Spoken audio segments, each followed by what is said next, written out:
again to welcome our moderator, Dr. Ananthanok Sakuntawat. Please come up on stage.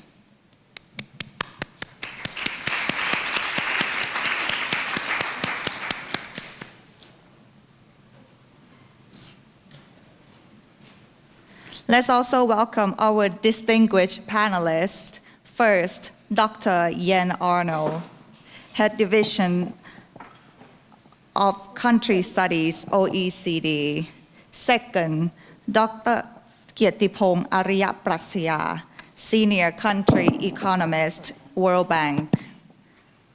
Third, Dr. Pan Annan Apibut, Senior Expert on Local Public Finance, Fiscal Policy Office. And fourth, Dr. Akkarapon Huapjalern, Director of Foreign Affairs Division, Trade Competition Commission.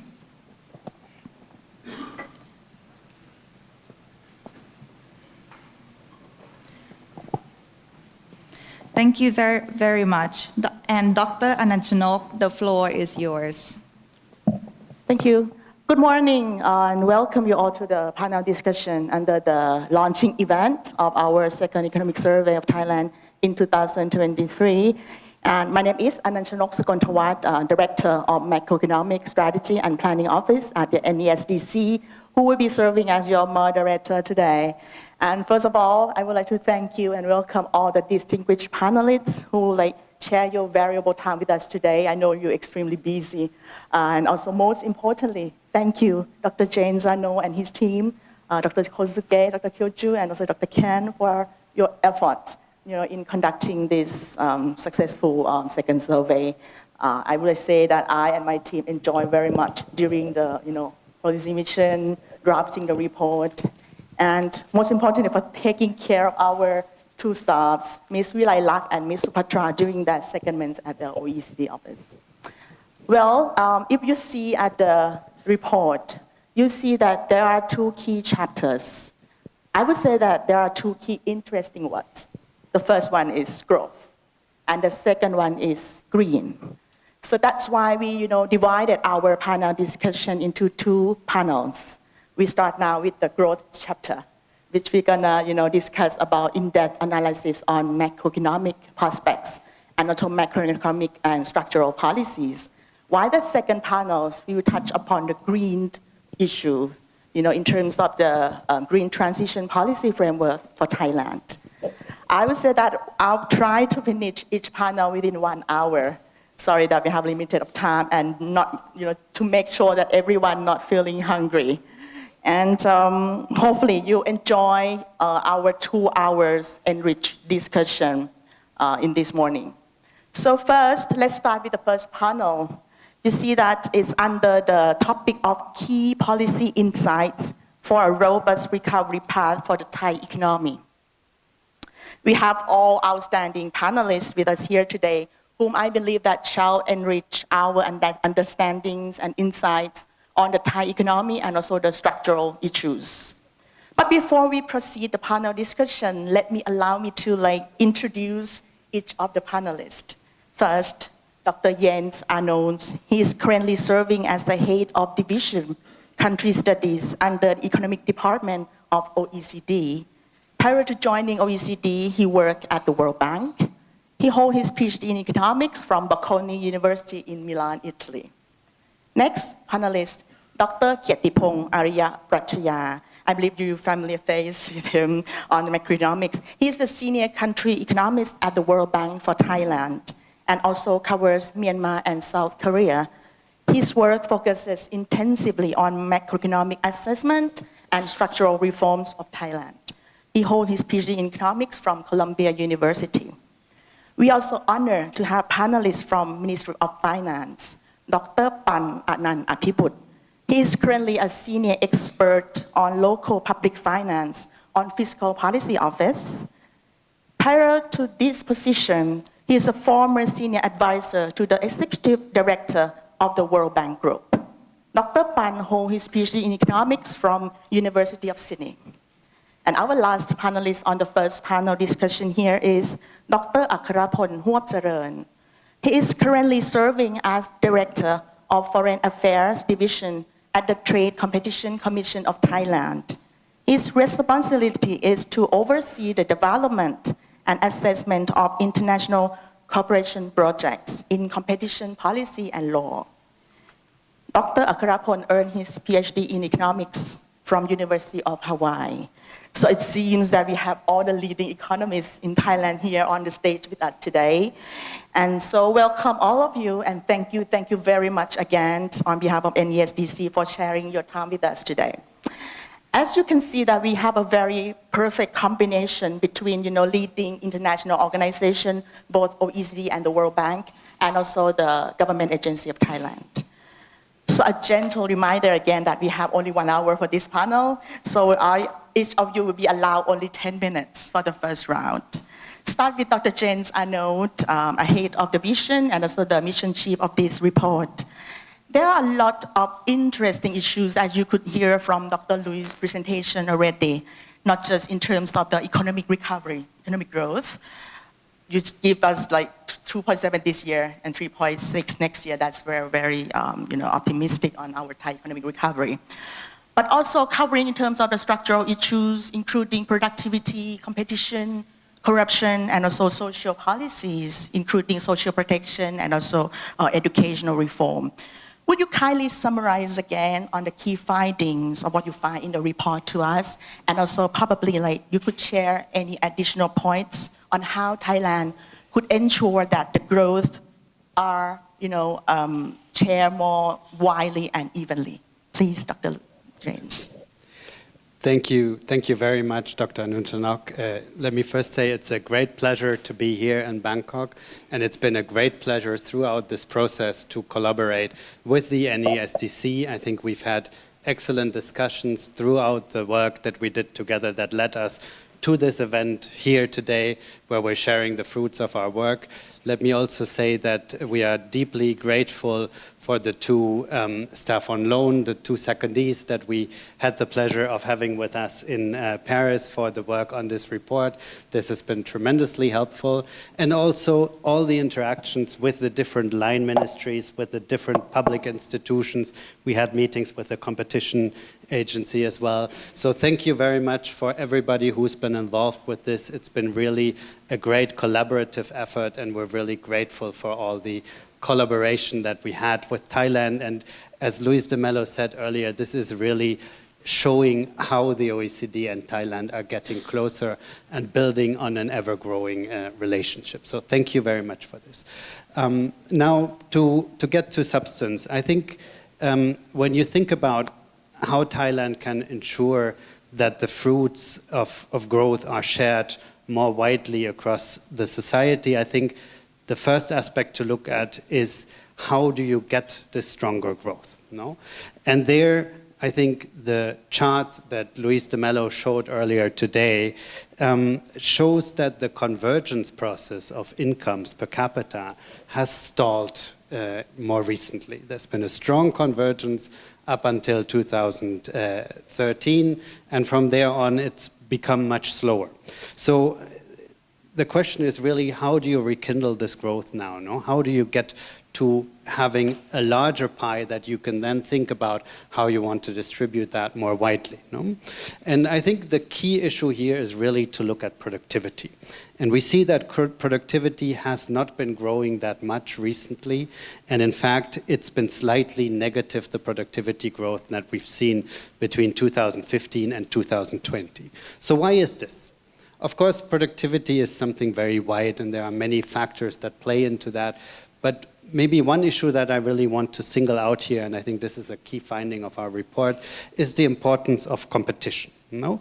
Competition, and the literature shows that, both the work that we've been doing at the OECD, but also the academic literature shows that competition is really one of the key drivers of productivity growth. Why is this? Well, there are several factors. First of all, competition is the disciplining factor for individual firms. No? Why would a firm try to invest into becoming more innovative, into eliminating slack, into becoming more efficient in production processes, if it wasn't for the fact that there is someone there who is threatening your market share and who is threatening to come into the market and take your market away. No? So it's very important that you have this competitive effect there. That is what drives a process of creative destruction, of reallocation of resources.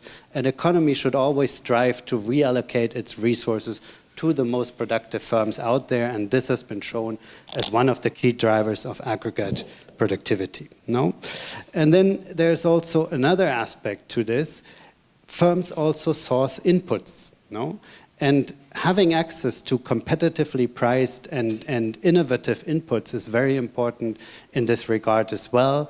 And particularly here, I think the focus should be on services inputs, because services are less tradable than goods inputs. So it's very important that firms have access to services inputs that are competitively priced and that are up to world standards and fruit of competitive services markets. And the literature has shown this. There's been work done on many countries in the world, both OECD countries, but also emerging market economies. In India, for example, there's work that has shown how important the access to competitive services input is for manufacturing industries that use these services. No? And then I think there's also a question of the political economy behind this. When you have a lack of competition, there's often an emergence of rents, and that particularly happens when policies shield some of the sectors from competition, and that leads you to governance challenges. No? You have the emergence of powerful business groups, of powerful interest groups, and they create challenges for economic governance. And we see that, in fact, in Thailand. Thailand is ranked 85th out of 141 countries on the extent of market dominance. And with that, Thailand is behind peer economies such as Malaysia and Singapore. And actually, we've seen an increase in market power in Thailand in the Thai data. And that has come along with a lower business dynamism. So this really shows you how important this element of competition is. And we've seen, some links to regulatory policies. We've seen, for example, mergers in telecoms, in retail, in the energy sector. And there's also the issue of a potentially uneven playing field between private companies and between state-owned enterprises. And of course, FDI and trade are also crucial for this. Thailand has reaped great benefits from foreign direct investment and from trade and integration into global value chains. But we've also seen that FDI inflows, for example, have fallen behind peer economies such as Indonesia and Malaysia most recently.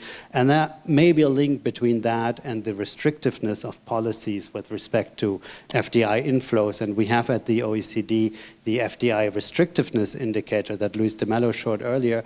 And there you can really see that, Thailand, in some sectors at least, is still more restrictive than other economies, and probably more restrictive than what would be the optimum.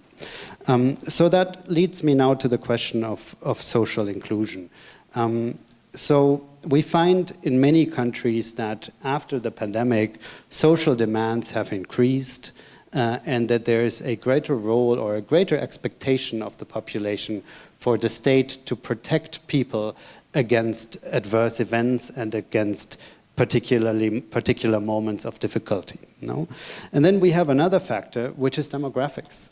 Thailand is aging very rapidly, in fact, more rapidly than many other countries in the world. And this will also create stronger demand for protection from the state against poverty in the old age, for example. No?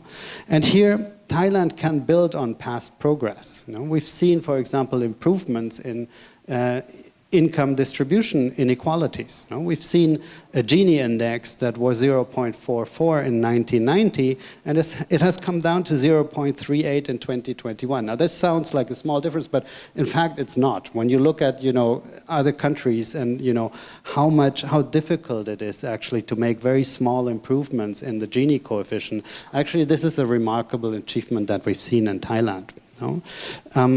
But still, the social security system in Thailand is very young. It's less than 25 years old for most parts of it, and it's been later complemented by non-contributory benefits. But what is our diagnostics of this system?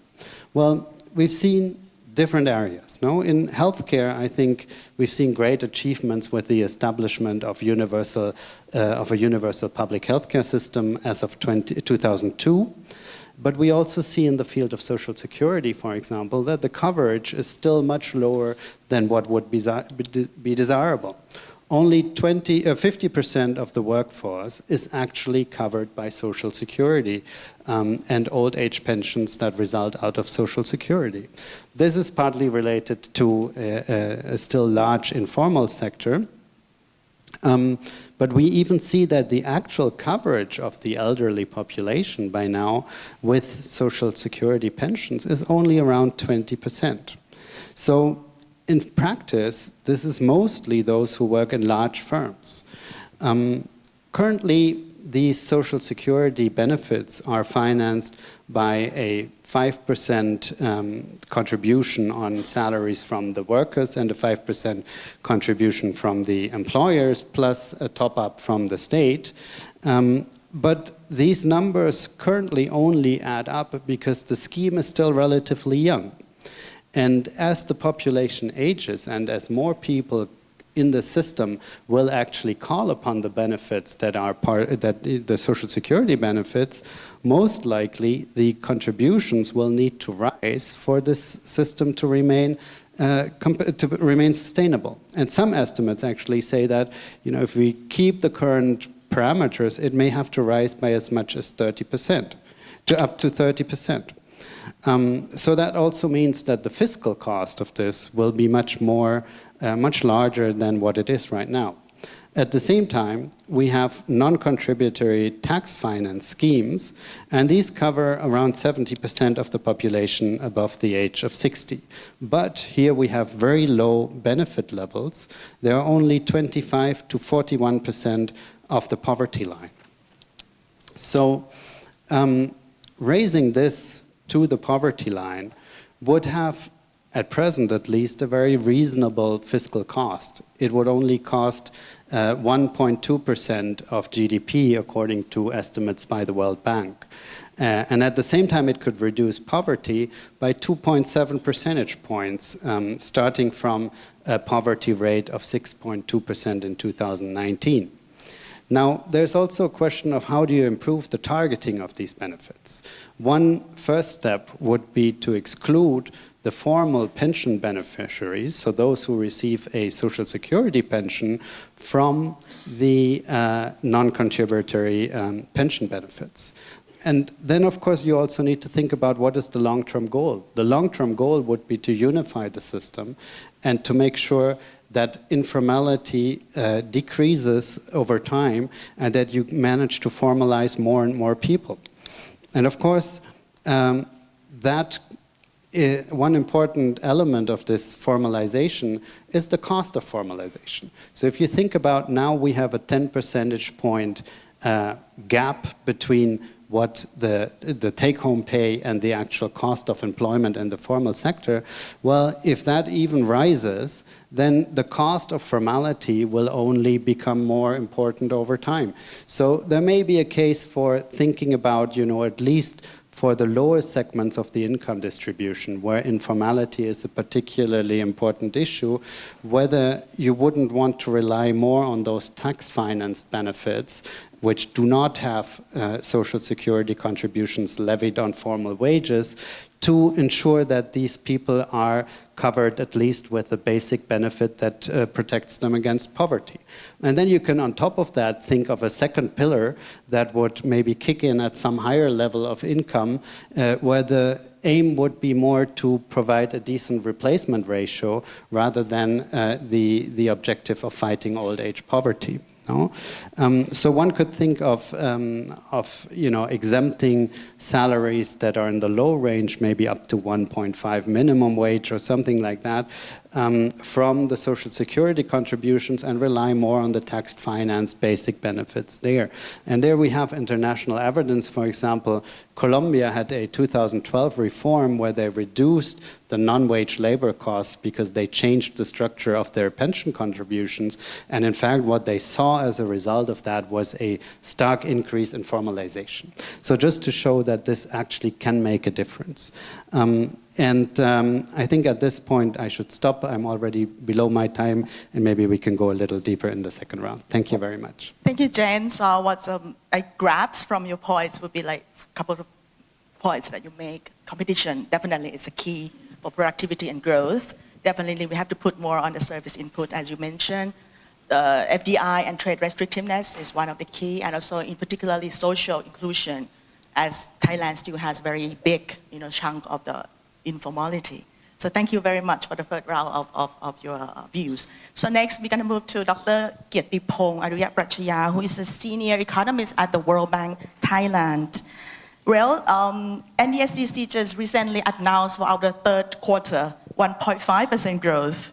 I'm not sure if that's lower than what we any forecaster expected. So it would be nice to hear the views from the World Bank, how you see the projection for Thailand this year and also the next period. And it would be nice to also hear what do you think that the economy is moving towards the potential growth level already, any key challenges or any recommendation from the World Bank. That would be very appreciated. Thank you. Sure, thank you. Can we go to the next slide? We have a quick. So we're actually working on the projections this week for the global economy, also for Thailand. And so we're not done yet, but I can tell you that we're revising down global growth. So it'll be 3 years of deceleration, entering one of the lowest growth episodes post-recession since World War II. So for both advanced economies and emerging markets, it's not a good picture. But if you look at Thailand in particular, and I think you saw this in the OECD presentation on the right. So this, we incorporate the new Q3 number from NDSCC. Thailand is the red line. And you can see Thailand is the last to recover from COVID, reaching the pre-COVID level just around early 2022. But what is striking now is that if you look at the gap between Thailand and the other ASEAN peers, like the gap seems to be diverging for some countries. So the gap is around 7 to 10% of GDP. So this raises a lot of questions. Is it cyclical, or is it structural? And we think it's a combination of both. So there've been a series of shocks: the pandemic, the food and fuel crisis, now high interest rates, and they highlight vulnerabilities in the Thai economy, and many of them are structural. For example, like tourism, it's a very large sector, also includes a lot of the informal sector. So Thailand had the largest, most rapid social assistance response in the region, actually, because we had the infrastructure. Prompt pay, digital ID was pretty good. But it also highlighted the fact that we didn't have a permanent system in place. I think that's one of the key questions. You look at the run up to the elections, a lot of debate on what should be the extent of social assistance. And the World Bank, and we agree with the OECD that there's room to expand social assistance, social protection to meet spending pressures for the aged and for public health, but in a targeted way. So to help those that really need the care, not blanket social assistance. A second challenge that I think was revealed was when you look at the food and fuel crisis, high fuel. Thailand actually has the highest imported energy dependency. Some of those countries that are doing well actually export energy, for example, like Malaysia, so they did better than Thailand. So the question is, how can Thailand move to a lower imported energy? And I think in the second panel, we're going to discuss that. But our view is that Thailand's response through blanket subsidies, energy subsidies, can prolong this transition, so make the transition slower, which is not good given your aspirations to get to a low carbon growth pathway. Now, a third challenge that is emerging is actually, let me go to the geopolitics and trade tensions. So there's the trade measures being issued by US distorting global value chains and reshaping trade in the region. At first, there was a optimism that this could potentially help redivert some of the trade and global value chain activity investments to ASEAN, to Thailand in particular. And initially, it seemed to be happening, particularly for Vietnam, which is well integrated into global value chains, has deeper trade agreements. But now with the Inflation Reduction Act by the US, which targets technology, geography of technology, semiconductors, we see that there's been an overall decline in trade in those sectors, exports from the region across the board. So it seems that it is depressing trade overall, but it does show that within global value chains, there's room to move towards more innovative parts of the global value chains, where the collaboration between US and China is falling. So there's room for Thailand to move up there. Now, you look at the firm data in Thailand. Thailand hasn't moved up into those segments yet. Many of them are services, as the OECD stressed. So opening up services, competition, would help Thailand to move up into more high value added parts of the global value chain. Now, fourth point I want to add is a bit on the near term. In the global context, you see this emergence of, we call this toxic trio. So higher interest rates, more tight financing conditions, higher debt levels, and also low growth. So a lot of countries spent their fiscal space to fight COVID, to finance the COVID response. And they are saddled with high debt. They're facing high inflation, so they have to increase their interest rates and low growth. Now, what this means is that the debt dynamic for those countries are now becoming more risky. So there's a chance that fiscal debt could enter what we call explosive path. Right? If we look at the differential R minus G, if that increases, it will be more difficult to pay down the debt, and fiscal debt to GDP will tend to rise unsustainably. So many countries are at risk from that. Many countries have fallen, prey to that already in the region. Thailand, I would say, has emerged relatively better than many countries through a history of prudent fiscal management. So that we project is around 62% of GDP. But although Thailand doesn't have that high debt,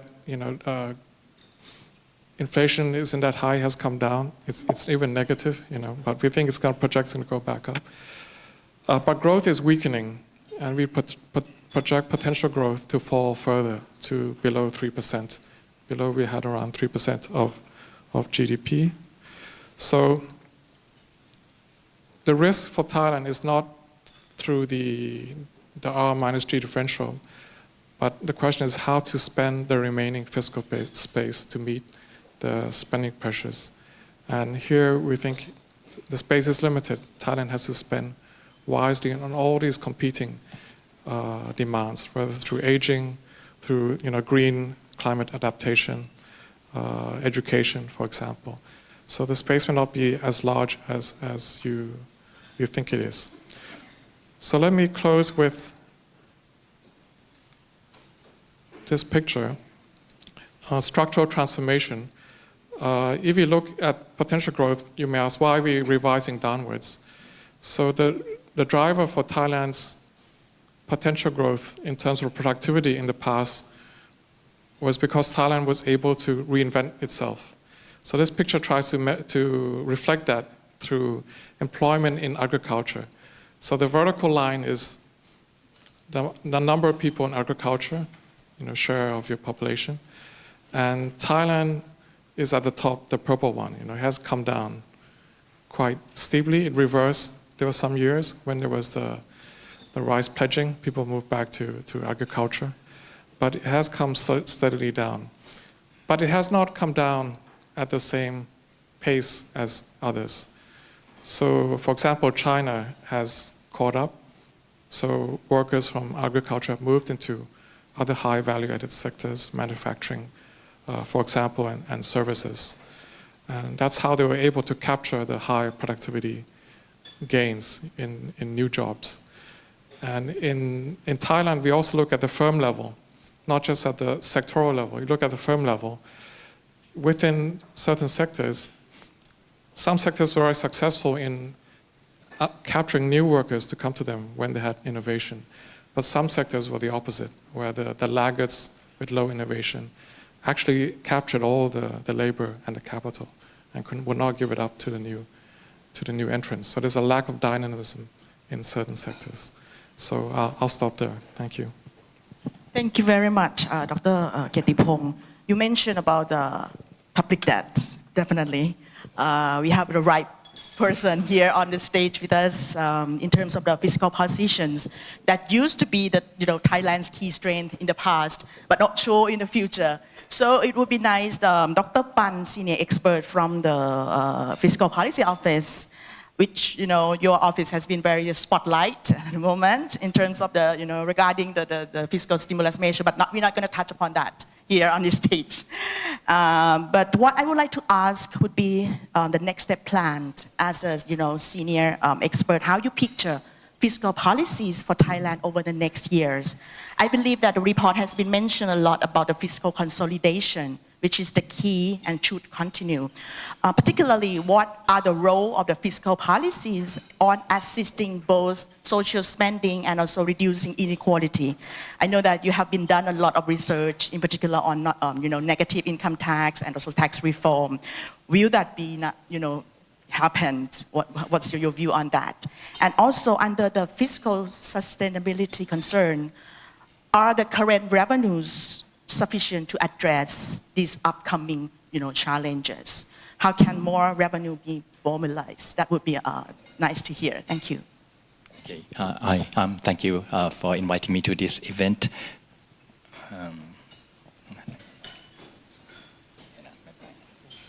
Okay. Before I answer those questions, let me. I just want to give a summary, in my opinion, about Thai economy in one picture, followed by just giving a nutshell of what you just say. Okay, I like showing this picture. As you can see, per capita of Thai people is now stand at around 7,230. In order to become a high-income country, we have to have income around 30,845.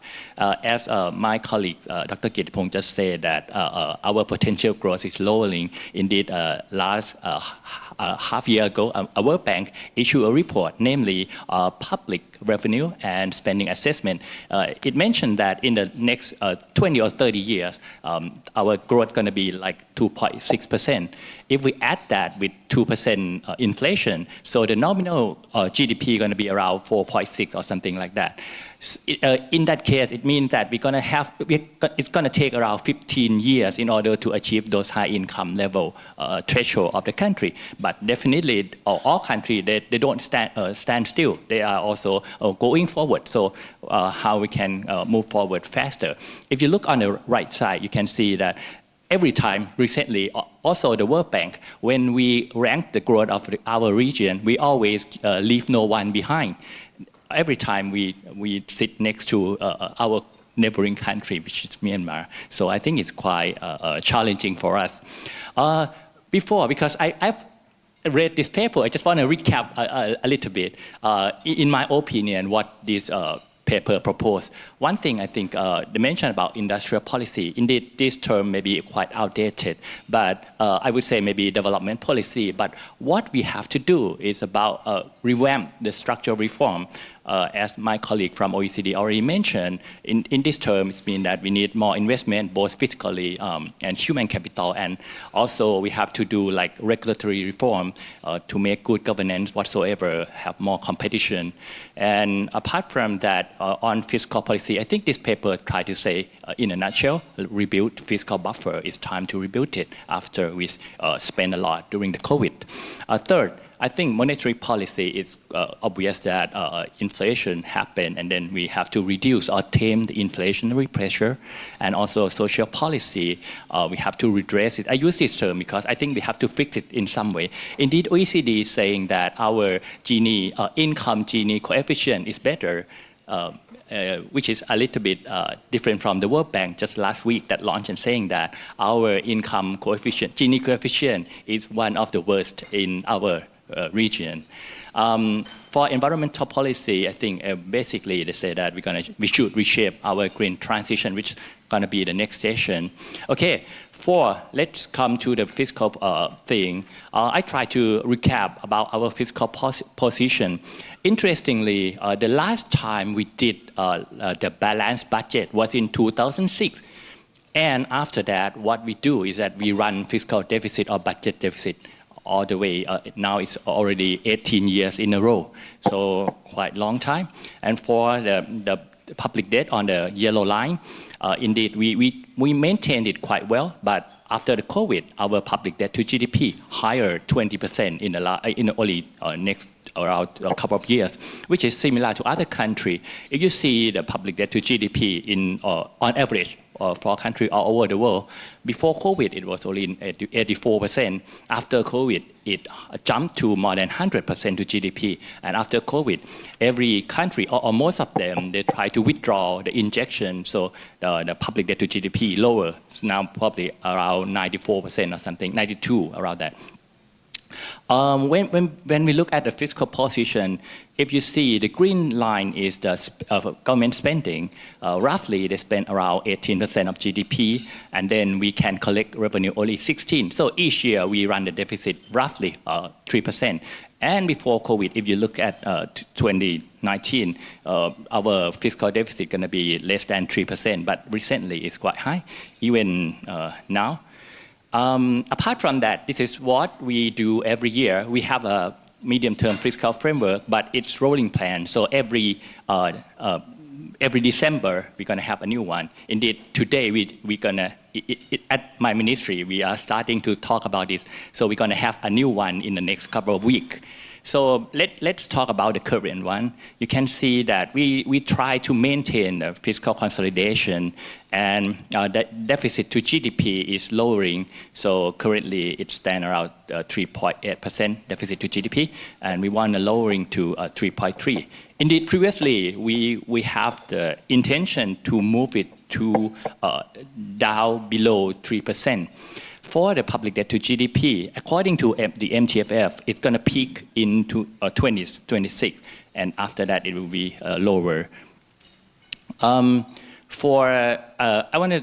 one is about Thailand credit rating. If you see, credit rating is very important because once our rating is not good, so the investor will not come, and then we have to borrow at the more cost. As you can see that now, the trend of interest rate is going up.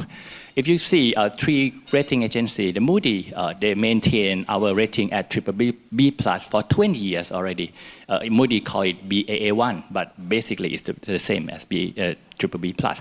And S&P and Fitch maintain at BBB+ for 19 years. Interestingly, in the last couple of months, all three agencies try to warn the government or send a signal that they may downgrade our rating agency if we don't stick to the medium-term fiscal framework that we want to do the fiscal consolidation, if the public debt climbing up kind of thing. So I think it's interesting. Once if we are downgraded, it's going to cost our economy a lot. Even the private company. We have to borrow at higher cost as well. For the result of this paper, admittedly, I think this paper is quite comprehensive and it touches upon a lot of the things that are backbone to Thai economy. On the fiscal side, I really like it, but if you can see, I like, because in the last, let's say 10 years, there are a lot of study on this topic of ADB, even in my ministry. I think every result saying the same thing. So you can see a key recommendation for this report is say that we should stick to fiscal consolidation, do fiscal reform, reduce the public debt ceiling kind of thing. And for the recommendation on each tax, I think we have this kind of recommendation and we think the same for a long time, raising tax if necessary, broadening PIT because our informal sector is broad. So basically, I totally agree with this paper. And I think it's good quality as well. Then come to the question of what we should do next. In short, I think, as I mentioned, we should do put more money on investment. We should reduce the broad policy support and do blanket subsidy. Recently, we have a lot of subsidy scheme which is costly and typically it, the rich gonna receive the benefit more than the poor. How can we do targeting and well-target permanent social protection? In this report also recommend that do things like systematic way and maybe move it to Ministry of Human Social Development kind of thing. This one, I just want to, because I like it, my colleague on this stage, I listened to him 1.5 years ago. He presented this paper, and in his slide, I think he put it in succinct way that he said, Dr. Kietiporn saying that more efficient and targeted fiscal support would limit pain from cumulative shocks and create space for investment to help support government vision to build back better and greener. I think this is basically some summary that is worthwhile to know. On fiscal dilemma, I think it's happened every country in the world.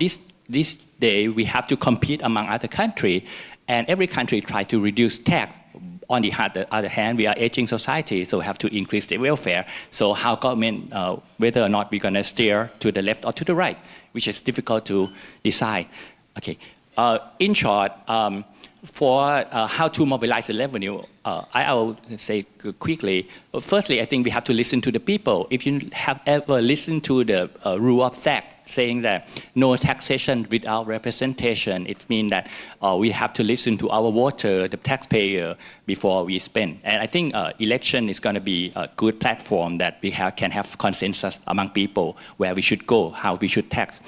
Second, I think we have to increase tax morale by building trust among people. I like showing the example of Singapore that tax authority of Singapore saying that they don't talk anything about tax, that saying that they are the agency that nation building and inclusive growth. Third, political earmark, I think, let's say for the Japan, when they increased VAT twice in 2014 and 2019, they commit that the VAT that is increased going to be earmarked to elderly people and child, for example. And lastly, I think the government should be open. Okay, I think the first round I'm going to mention about that. Thanks. Thank you so much. Thank you, and good to hear that we have some hope for our fiscal stance to be more consolidated over the next periods of time. Now we're going to turn into one of the most important structural issues on competition. And we know that stronger competition and also better regulations would be able to be the driver for boosting up our productivity for the country. And also the report here also emphasize on that. We're lucky to have Dr. Akaraphon here from the Trade Competition Commission of Thailand with us. So my question would be that, could you share with us what is the role of competition? And how can it be strengthened? You could update on the progress in terms of the policies to strengthen competition in Thailand. And if I may, you could adding up, updating on the project you work with the OECD on enhancing competition framework for Thailand. Thank you. Thank you, and thank you for inviting us to be here and to share our progress on the competition policy and law in Thailand. So I think Dr. Yan just explained in detail what is the role of the competition towards the productivities.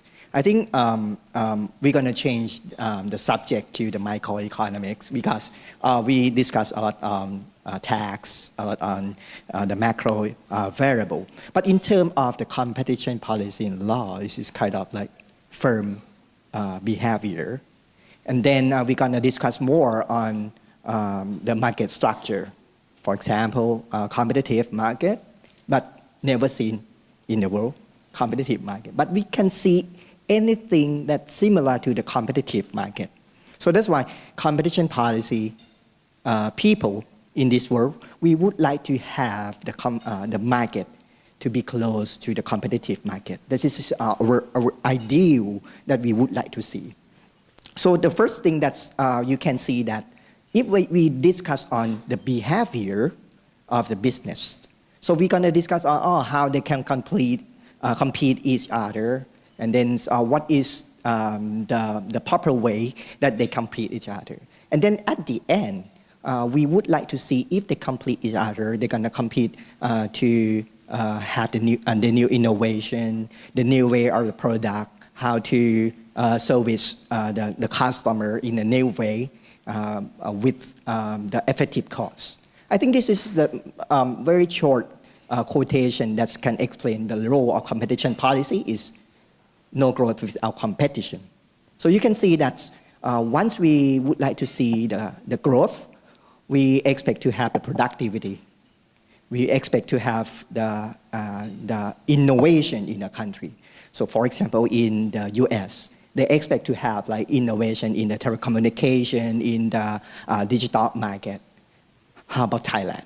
Thailand, what is the innovation that can steer the productivity, can steer the growth?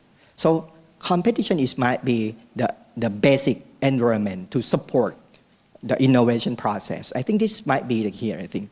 But you can see I can bring some statistic from our organization. But you can see that it's going to be the problem in Thailand because the number of complaints increased in the past few years. A lot of merger control just come to our office.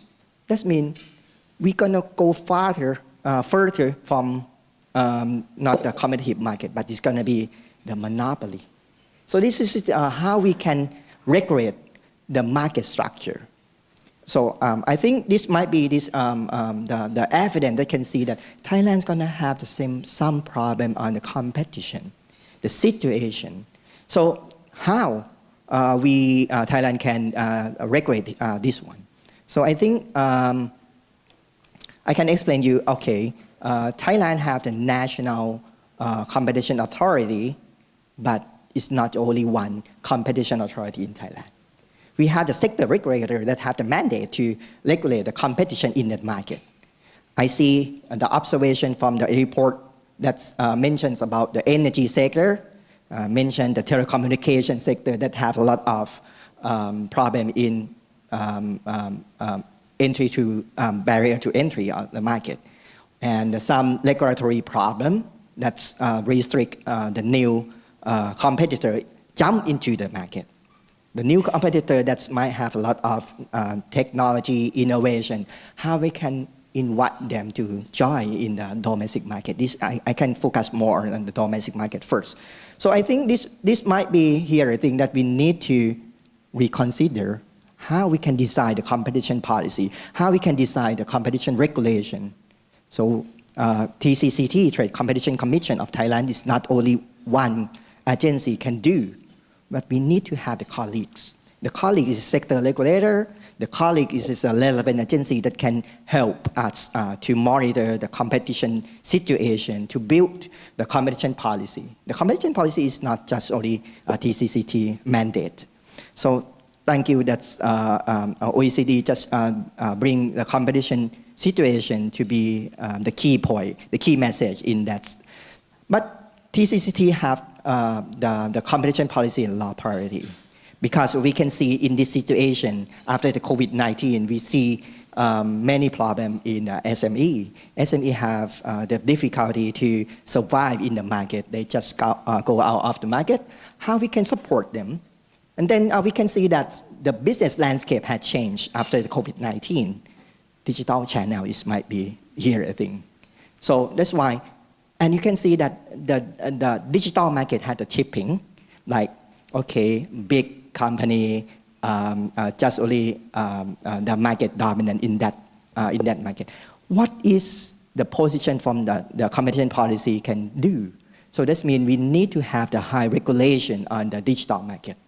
And we can see the evidence from the EU. EU just have the new act, Digital Market Act, to monitor the competition in the digital market specifically. So that's why we think the digital platform market might be in our focus to regulate and to try to increase the competition environment. The second one is the SME, because this is a key driver of Thailand. The high majority in growth driver. So that's why we think what is we can do for the SME. The SME have the problem into market entry, how to survive, how to sustain in the supply chain in some specific sector. So that's why we try to make the focus that's okay, we try to ensure the key factor for the SME. For example, the digital market that we're going to be the key point for the SME. The second, the third one is because the competition assessment is very debatable.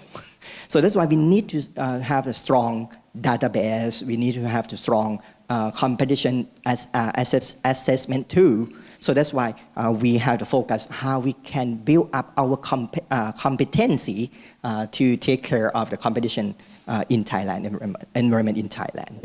And the last one is the effective competition advocacy. You can see, I believe that the panelists in this stage understand the competition. But in the wider society, they don't really know what is the competition policy. So that's why, okay, we need to disseminate our knowledge, what is the key, what is the role of competition policy and law to support competition, to support the economic growth, innovation, because Thailand expect to have the new innovation, to expect to have the productivity. I think this might be the key point that we have to focus. So I think I have a lot of slides. So that's why we have the action plan. I can select some of them. For example, actually the big data, that's we try to build up the monitoring system to take care, to oversee the situation of the competition in the specific market. So we're gonna use the big data, just compile the macroeconomic variables. But here the thing is the firm level data is very important. But in Thailand, we understand that situation. But we try to compile the firm level data to our business intelligence units. So actually I have the framework to take care of this monitoring system for the competition in Thailand. But I can skip this. The third one is the fostering the competition environment. As I said, that's okay. We're gonna have the competition advocacy to support, to see any importance of the competition policy and law. And we're gonna increase the competency in the competency of our colleagues and the sector regulator as well. Because in some time, to assess the competition situation is very hard. So that's why we try to build up the guideline, the manual, to see actually it's the same that OECD has, the competition neutrality assessment that we adapt to our organization, and we're gonna extend this guideline to our colleagues in terms of the competition regulations agency as well. So in terms of the OECD country program, I believe that the first activity is going to be very important because you can see that Thailand is not the closed economy. Thailand is open economy. We expect a lot of the FDI. We expect the technology transfer. Without FDI, we could not have that kind of things.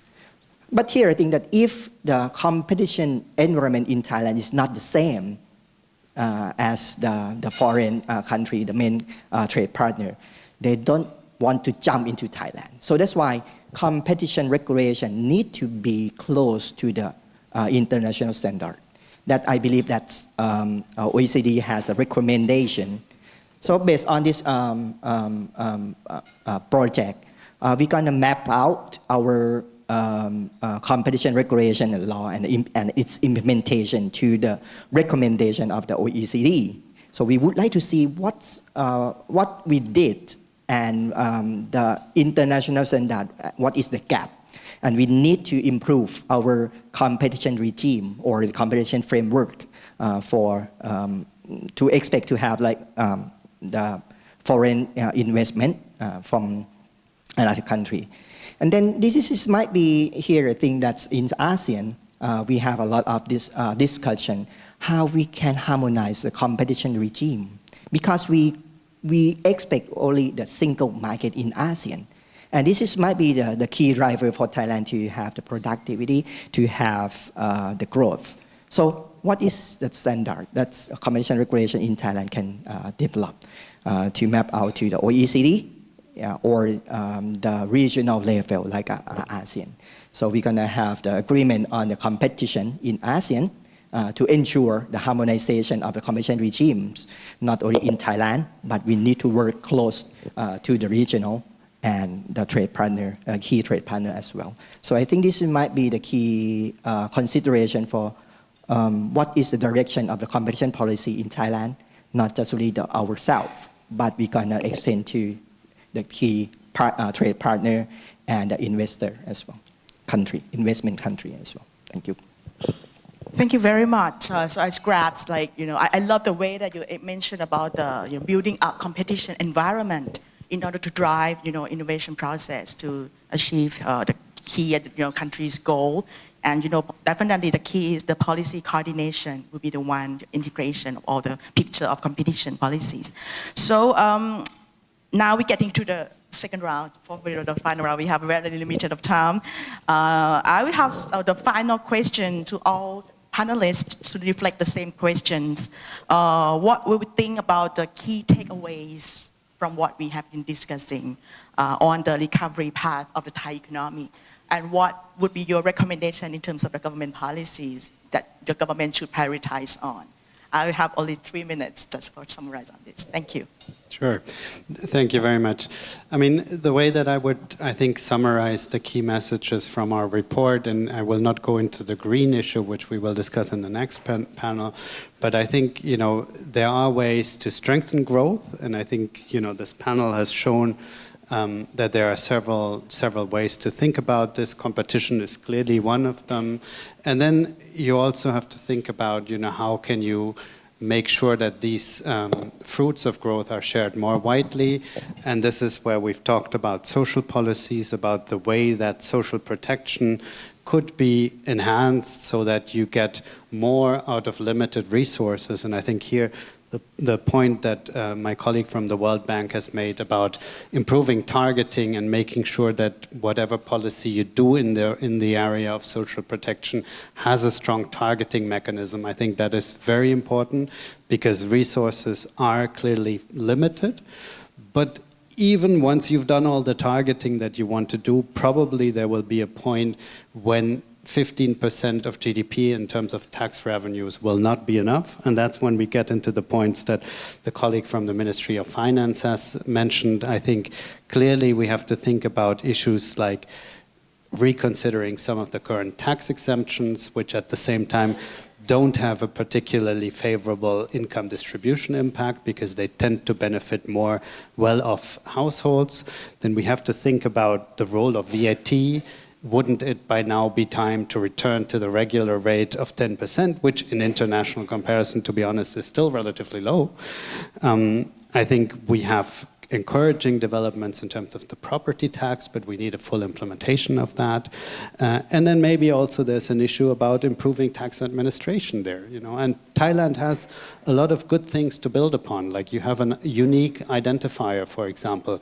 Can that be used to harness digital tools better in terms of tax administration? No? I think these are important elements to think about for the future.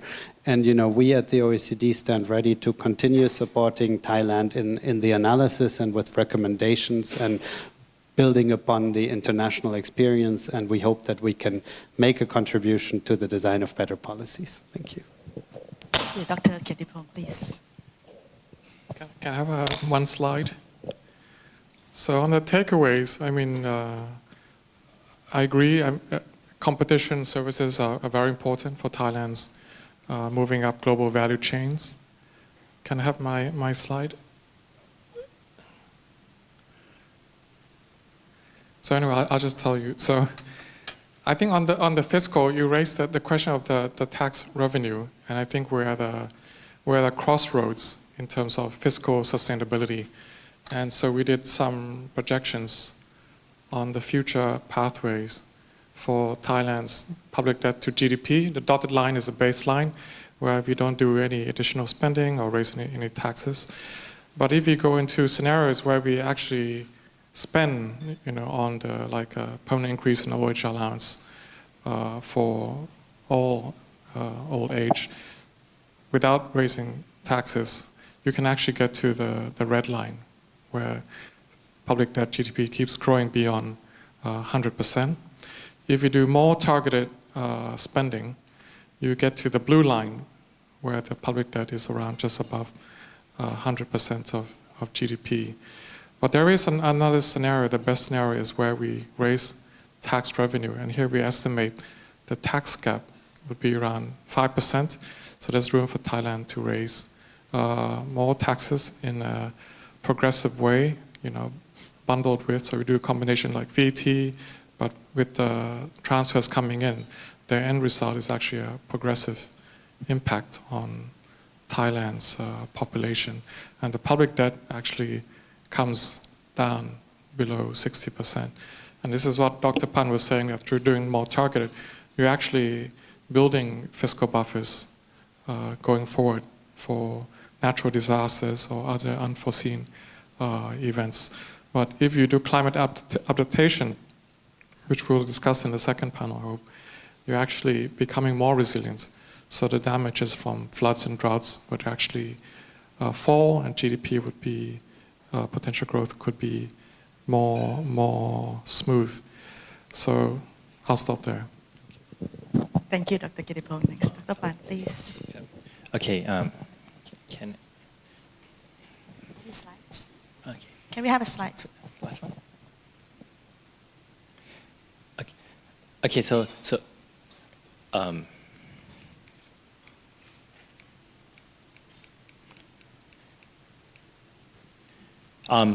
basically about your question, I think now I think, frankly speaking, what we have to think about is that I think in the last 10 or 20 years we have done a lot of, I would say, low-hanging fruit or quick win policy for quite often, and a lot of them.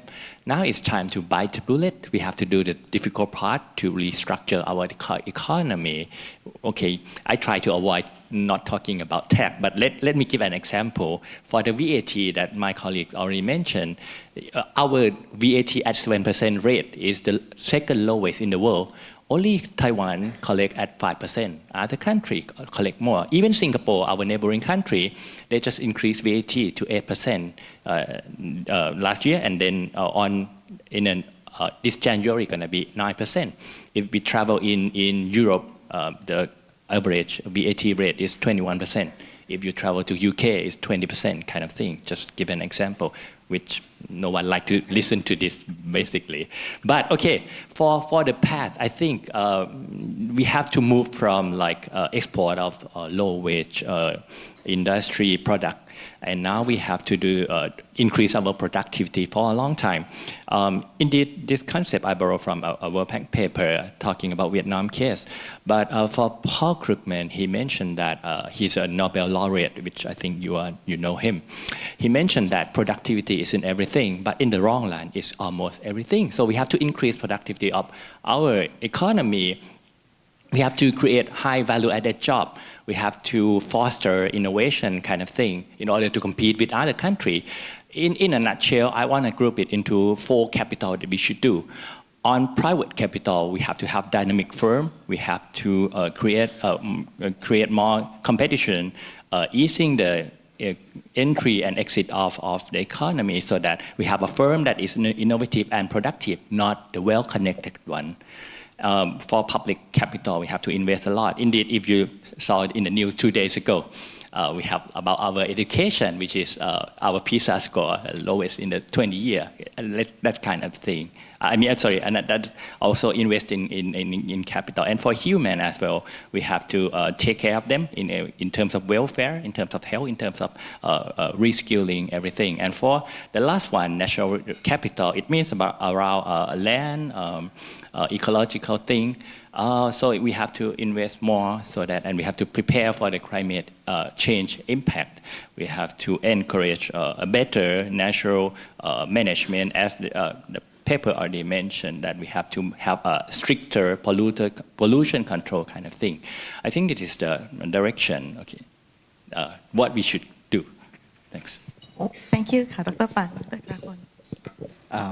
The key message, I think what we expect to have like the recovery, right?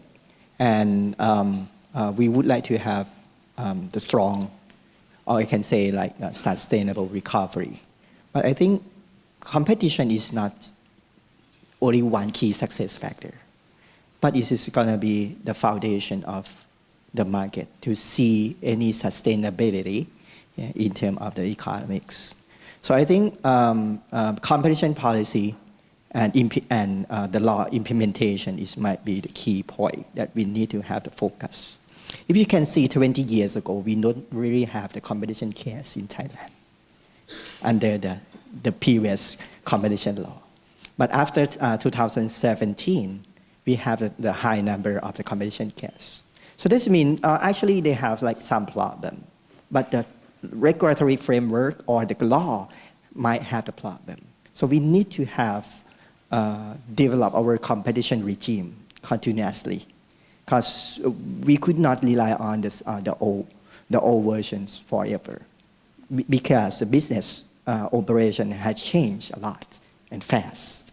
So that's why we need to make the focus on how to design competition regime to be the foundation of the economic growth. And if you can see in the emerging issue, competition has a cross-cutting issue to the sustainability as well. Because in the term of the climate change challenges, we would like to have the new breakthrough, the breakthrough or the innovation. But the knowledge in the climate change is very limited. Competition can have like collaboration, and how the competition policy, how the competition authority can take that role. So we can allow them to have the collaboration among the firm that we can call like green cartel. But cartel is very, very dangerous for the competition. But in some sense, have the pro-competition to address the new challenge of the world, climate change or food security. But how we can see that the late line, if you across this green cartel, we need to be under the competition regime to ensure the sustainable business. So I think this might be the key consideration for discuss further on to the sustainability sector. But I think this might be, competition is kind of like cross-cutting issue at this moment. So we need to have the more insight on the competition regime and how to develop them. So I think this might be my key message. And competition, I can say that no growth without competition. Thank you. Thank you so much. I believe that you learned a lot from our distinguished panelists that could enhance your insights. And what I could summarize just a little bit, that definitely, in terms of growth, we recover slowly, despite the fact that with the very uncertainty in the world economy. But in terms of structural issues for Thailand, we remain a lot for improvement, including, for example, you mentioned competition, that we need more stronger coordination in order to support our innovation process. Secondly, in terms of resource allocation, definitely we have to allocate to more productive sectors and also more targeting. That's what you emphasize on. And also, thirdly, we need to increase in terms of participation in the global value chain in order to open up our trade more and also definitely help our investment.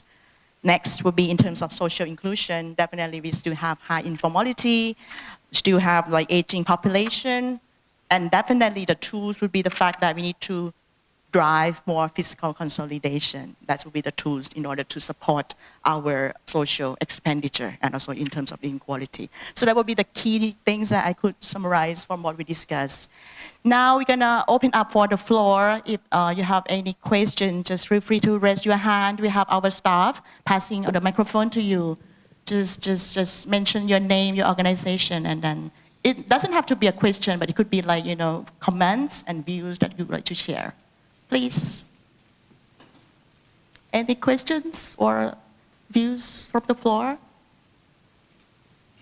Might be a little bit hungry now. We have still, we have some in the middle.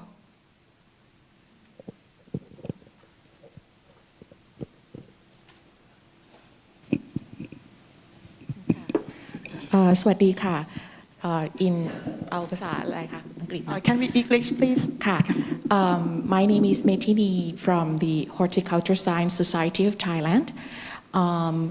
First of all, it's very informative information that we received today, and competitiveness is one of the key factors that is going to be very challenging for agricultural sectors in Thailand as well.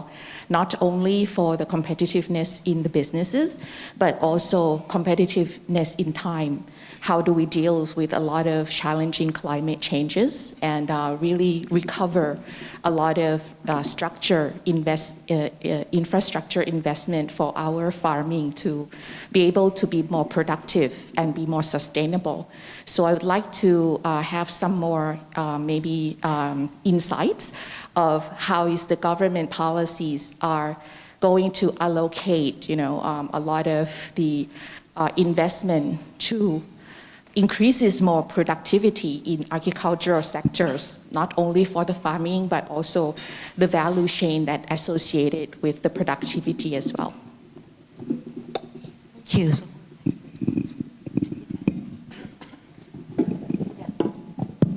Actually, my colleague, Dr. Kwanpat, can actually speak on that in the second panel, but I can just say from the macro picture, what we're doing in the region is trying to assess the need for climate adaptation in the region, for example, Vietnam, Philippines, Indonesia, which are now completed and on the website.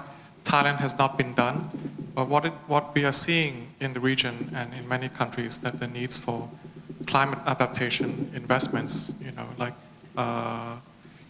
for Thailand would be floods and droughts, dam reservoirs or upgrading existing infrastructure, waterproofing roads or storm drains, for example. So in other countries, the needs range from around 4 to around 9% of GDP. And for many countries, especially smaller countries, they have difficulty financing that because of the limited fiscal space. But in our preliminary report on the floods and droughts, we actually think that Thailand has the fiscal space to invest in climate adaptation. But that said, the water sector public investments, look at the disbursement rate for investments are actually one of the lowest across all the sectors because it is the most fragmented in terms of all the agencies that are needed to bring about. And I'll leave that for the second panel. If I may jump in this question. So I think adaptation might be the key for this question. Infrastructure might be one of the focus that we need to do. Climate change can be incorporate with the new investment, climate proofing investment. That might be the key thing that we can do. And we can ensure we can have the same level of productivity, but it's still questionable for productivity increase. How we can ensure that we're gonna have the near future, we have the productivity increase in agriculture. But here I think that's not infrastructure is the key point. The farmer, the way they cultivate their products, it might be the key point. We need to change. We need to incorporate the climate proofing into the farming system. I think this might be the key, another key point. Not just really the infrastructure that we need to focus. How we change the production function in the farmer to have the climate proofing. I think this might be the key point to ensure the productivity increase in the near future with the climate change challenges. Thank you, Dr. Getipong and Dr. Akarapon. And you can stay tuned for the next panel that will be touch more details in terms of the green infrastructure and investment. Any more questions from the floor?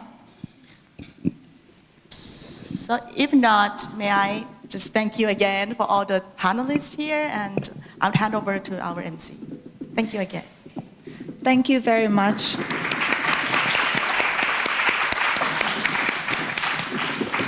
A big thank you to Dr. Anantchanok and our insightful panelists for sharing their expertise. Now we are moving on to our second panel discussion. It's about strong and inclusive green recovery. We still have Dr. Anantchanok and our best friend, Dr. Jens, on stage. Ladies and gentlemen, I would like to remind you that you can download the documents for today's event from the QR code printed to you after your registration. And then don't forget to tap your car parking on the tablet at the registration desk. And also, you all are invited for lunch at the Flavors International Restaurant on the left-hand side when you walk out the ballroom. Ladies and gentlemen, please join me to welcome our distinguished panelists for the second panel discussions. First, Dr. Kwanpat Suthi Thammakit, Senior Country Officer, World Bank.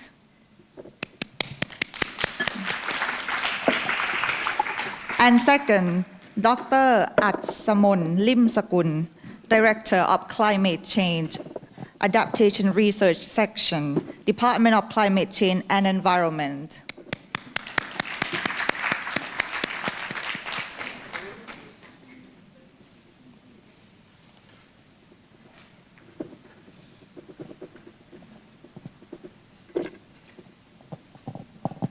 Right, for not wasting of the time, so I'm going to start with our second panel discussion. The topic is strong and inclusive green recovery. So this chapter in the report and also our panel discussion will discuss on the green transition policy framework for Thailand with a focus on the right policy mix and to ensuring the strong policy coordination. As you know that Thailand has set a very ambitious target to achieve carbon neutrality by 2050 and also net zero by 2065. So we'll see if this target is possible, achievable, and the most important what we'd like to hear will be how to achieve that target. So we have quite a distinguished panelist here with us today with a lot of expertise on climate change and green transition. May I introduce first panelist Dr. Kwanpat Suthi Thammakit. He is the Senior Country Officer at the World Bank, Thailand. He plays a key role in management of relationships with the Thai government and the implementation of the World Bank's partnership framework for Thailand on many key issues, including urban infrastructure, energy transition, and climate finance. He graduated from London School of Economics with master's degree from University of St. Andrews in Management Economics and International Relations. He was also Research Fellow in Public Policy and Policy Analysis at Maastricht University in Netherlands. Next, we also honored to have Dr. Atsamon Limsakun. He is currently working as Director of Climate Change Adaptation Research Group at Climate Change and Environmental Research Center, Department of Climate Change and Environment. His expert and research work are mainly on climate change and its action, both mitigation and adaptation. He was also one of Thailand's national negotiators for United Nations Framework on Climate Change Convention, or UNFCCC. So obviously, these two are the key men on Thailand's research and policy implementation side in terms of the climate change. We have 1 hour again on this panel to make sure that not everyone's feeling hungry before noon. So you will be allowed, each of you, about 15 minutes. We have clocking here. And start with Dr. James Arnold again. The report in the second chapter mentions about the green transition for Thailand with a focus on the effective policy mix and ensuring a strong policy coordination for the green transition. In the report mentioned a lot about large-scale energy generation from renewable sources, introducing effective carbon pricing mechanism, as Thailand is still mainly on the voluntary basis. The report also mentioned about stricter environmental regulations, greening road transport, green innovation, and also promoting circular economy. Would you mind sharing us again in terms of the key findings and also any additional points? What kind of policy instruments should be promoted for the decarbonization for Thailand, please? Thank you. Thank you very much, Dr. Anunchanok. So I think the first thing, as you rightly said, is to acknowledge that Thailand has indeed made important pledges in this arena.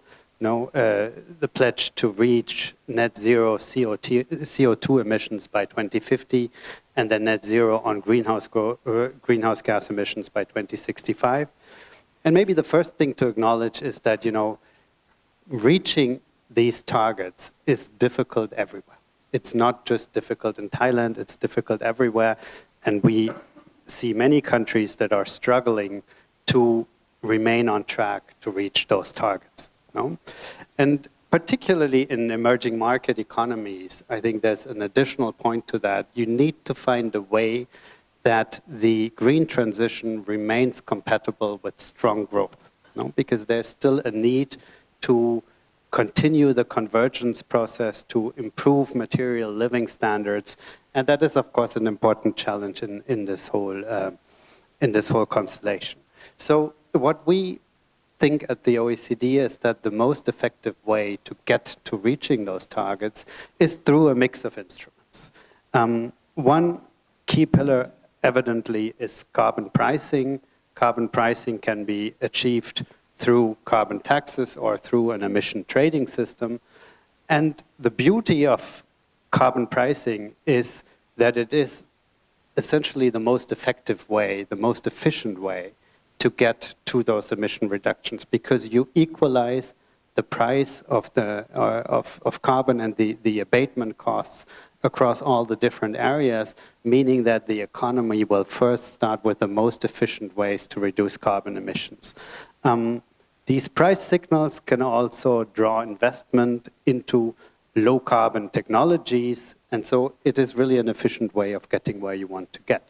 At the same time, there's also a scope for other instruments, and that includes also regulations. Regulations have the beauty that they can provide certainty for economic agents, and they can be easier sometimes from a political economy perspective. So they also play an important role in that regard. And the key when you have these different policy instruments is that you have a good coordination in place on how to make the different pieces fit together so that you get where you want to get. And really, a central agency is important in this regard. And Thailand has made an important step in designating this central agency that will coordinate those climate efforts. And it's very important that this agency will have the necessary clout and the necessary strong mandate to coordinate these difficulties in getting to reaching the emission targets. It's also important to think from the very beginning about the political economy challenges involved. So one way to improve the political acceptance of these measures is to start from the beginning about how can you compensate low-income households for the additional burden that comes from higher carbon prices, and make sure that the burden is equally or is adequately shared across the different parts of society. And then it's also important that as you move forward, that you continue to monitor progress and do continuous evaluation of the effectiveness of your policies so that you can adjust and fine-tune when you see that there's something to be learned from your past experience. And for a country like Thailand, for example, where economic development plans play an important role, it would be very useful to also include all of these policy instruments and their use into the 5-year economic and social development plans so that you have sort of a stronger cloud for every implementing agency and for every line ministry to do that. Now let me start talking a bit about carbon pricing. Thailand has a voluntary emission trading system. This has been in place since 2015. But what we see is that the prices of carbon emissions in the system are still very low and probably too low to have the effects that you want them to have, namely to ensure strong emission reductions across those sectors that are included in this ETS. Now, in principle, an ETS is something that can work quite nicely, and we've seen that in Europe, for example, an emission trading scheme has been quite effective in reaching emission reductions. But mandatory participation is clearly one of the next steps for Thailand to make. And then also an important lesson is that the wider the coverage of the emission trading system, the better. So one way to start for Thailand might be to begin with raising the excise taxes on fossil fuels. That would be one way to raise carbon prices. These are currently low in international comparison, and there's also still energy subsidies, even though they are lower than in other countries in the region, but still that would be sort of the first and low-hanging fruit to start with. Then how do you implement an ETS? I think it does make sense to designate a few sectors with which you want to start. These could be energy and industry. That would be obvious candidates because those are the two sectors that are the source of the most emissions in Thailand.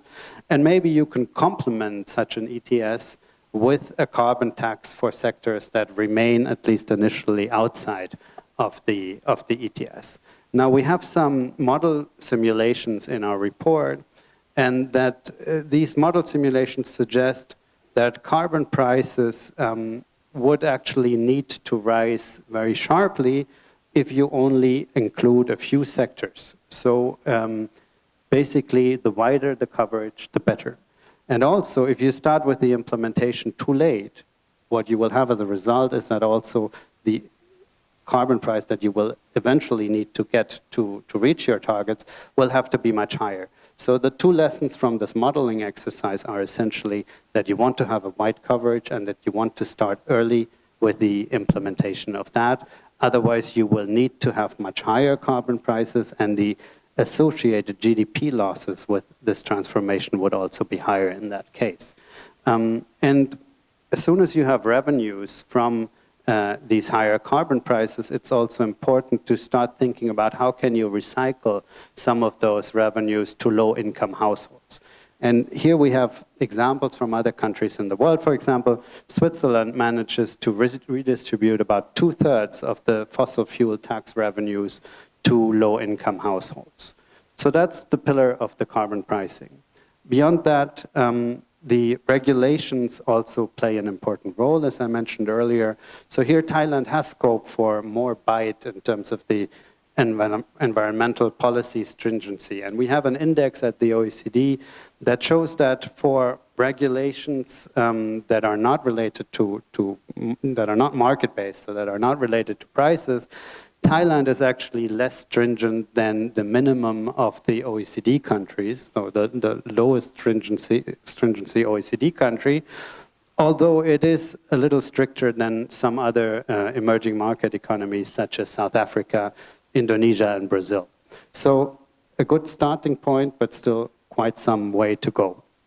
And then beyond these general regulations, I think it's also important to think about sectoral strategies. No? And here, one obvious candidate that comes to mind is the power sector. This is the first largest emitter in Thailand. And the key here is to make more progress towards the expansion of renewable energies. No? And for that, it is really important to move beyond the small scale and allow more large-scale market entry into renewables through auctions, through public tenders, and through the reduction of entry restrictions. There will also be a need to have more investments into the grid because, of course, renewable energy sources are more intermittent, so that creates challenges in terms of how do you have the right grid for that, how do you balance demand and supply across different times of the day, for example. So that will be another issue where more investments will be needed. And then another thing to think about, and when you think about the power sector, is that clearly there's a need to start phasing out the use of coal in the power generation. Currently, that still accounts for 20% of the power generation, which is already less than in some of the peers in the region, but still this, as we all know, is the most emission-intensive source of power generation.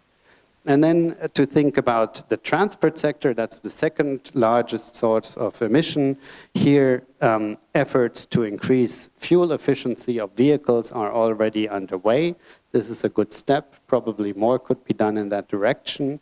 And then the next step is also to think about the promotion of electric vehicles. No? Thailand is still in a phase of development where motorization is increasing, so the demand for cars for vehicles is rising as incomes rise, and given the relatively lower levels of income, there is still a fairly old car stock related to the lower purchasing power of households. So in that regard, of course, moving towards electric vehicles, which at least at present are still more expensive than combustion engine cars, is a challenge. No? So how do you do that? And there's no easy answer to that. But maybe one element to think about in that context is that Thailand is currently restricting the import of used vehicles. And maybe, one way of entering the electric vehicle market for some households will be to go through used vehicles or through used electric vehicles. So maybe reconsidering those restrictions may also be part of the policy toolkit that you have to advance towards decarbonizing the transport sector. Then there's probably also scope to adjust the levy, the recurrent levy on vehicles more to the emissions that these vehicles produce. Right now there's some link, but that link could probably be strengthened. And then certainly there's scope for thinking about public investment and public support for expanding the network of charging stations so that the move towards electric vehicles becomes more attractive. And certainly there's also an important role for improving public transport, because moving away from individual vehicles towards a wider use of public transport has a lot of scope for reducing emissions. And I'll stop here for now. Thank you. Thank you, Jens. I believe that in terms of electrical vehicles, we have been a lot of more increasing. Like if you look at the data, I happen to see the data from the Motor Expo right now. At the moment, we have that, and the sales of the domestic electrical vehicles in Thailand is increased very rapidly. So that's one of the good indicators for that. So next we move to Dr. Kwan Pat from the World Bank. I believe that you have done a lot of work on energy transition and climate change. So can you please share with us what do you think would be the policy, guidelines to promote decarbonization in Thailand? in particular, how Thailand, could move and achieve more rapid, energy source of renewable sources, and also in terms of the transportation sector, as Yen has mentioned as well. Please.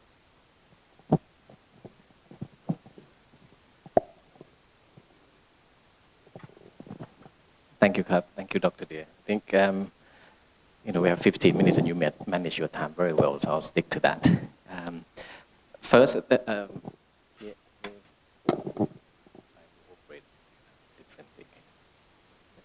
okay, I think in terms of green, we talk a lot about green recovery and green. I think one important message from me would be where to focus.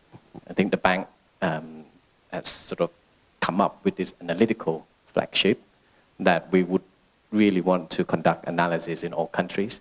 So far, we've done 42 countries, and Thailand is next in line. It's called the Country Climate and Development Reports. Essentially, climate and development. When we were younger, when you talk about climate, it's about just environment. But the key point here is that development pathway forward, you need to take into account the climate, and hence, if you think about development direction going forward, climate modeling, potential climate risk, climate impact has to be factored in. So that's first important key message. And I think where to focus. Essentially, two pathways, right? One, the pathway towards decarbonization. How do you decouple production from environmental degradation? That's first pathway. And the second pathway is when you have increased climate risks, seen a lot of disaster, floods and droughts, how do you move towards resilience? So, I think these are sort of key areas that this particular analytical piece is trying to inform policy making going forward. But, moving towards these two pathways require financing, right? And in the chart here that I'm trying to show, out of the 42 countries that we've done the CCDRs, you see that the decarbonization investment is the pale blue one, right? And then you have the yellowish, which is pathway towards resilience, and then the green one is investment, on both. And on the y-axis, it's sort of investment percentage of the GDP. So in some countries, in order for you to achieve or fulfill those pathways, you would need higher investment. And on the x-axis is basically different countries' income level. Ranging from Pakistan and China is somewhere there. So I think the point here is going forward, everyone's competing, to make a world a better place. But to do that, there's some trade-off, there's some opportunities, challenges. More importantly, you need investment to shift sort of the whole economy, towards the green, or we simply call it green transition. At the moment, we're kind of looking at World Bank Thailand country partnership framework. And so a couple of months ago, we take stock a bit in terms of where we are. I mean, the key point here is that we've been growing, but really our growth is at the expense of air quality and natural resources. You have the GDP growth, the blue line there, and then carbon emissions rising since the 90s. Right? And on the right-hand side, we are talking about net saving for Thailand. But then if you deduct those savings, in terms of impact on the natural resources, the blue line there is taken away quite substantially. Right? So, and here, I think we're taking stock of a number of trends here. Right? I think, as I mentioned, GHG emissions been rising a bit. I think our OECD colleague mentioned carbon intensity of energy has declined a bit, and partly to do with the fact that we're less dependent on coal. Right? And the good news on the right-hand side is that we've actually started to decouple, the production from environmental degradation. So it's happening. But not so good news is that deforestation seems to have continued.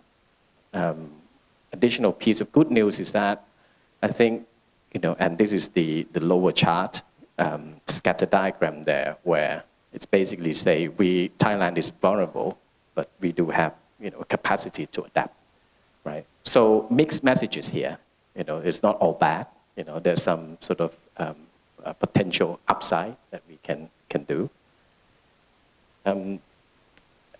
The government come out, and we've heard since the last administration in terms of the BCG economic model, biocircular green.